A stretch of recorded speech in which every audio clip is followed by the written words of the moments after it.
Welcome to the Salmon Runs YouTube. Enjoy the video.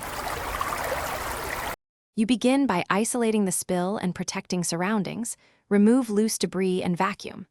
Once done, test a small hidden 1 square inch area with isopropyl to confirm no damage. Now, apply a few drops of adhesive remover or isopropyl to a microfiber. Wait 10 to 30 seconds so the solvent penetrates the vinyl paint. Make sure to keep pressure moderate.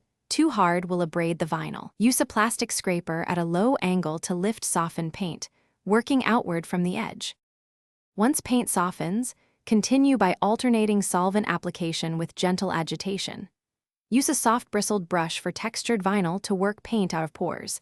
This helps lift particles without cutting the surface. Make sure to blot, not smear, excess paint onto the cloth and change cloths when saturated.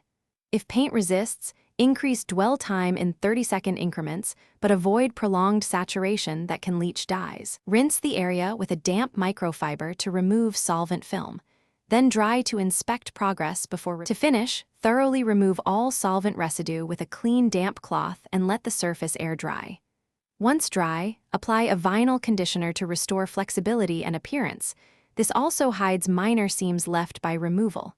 If a stubborn stain remains, repeat the targeted process up to 3 cycles, testing each time. Troubleshooting tip: if the vinyl dulls or looks etched, stop solvents and apply a mild vinyl restorer sparingly. Test first, since aggressive polishing can worsen the finish. Thanks for watching. Consider subscribing if we helped you.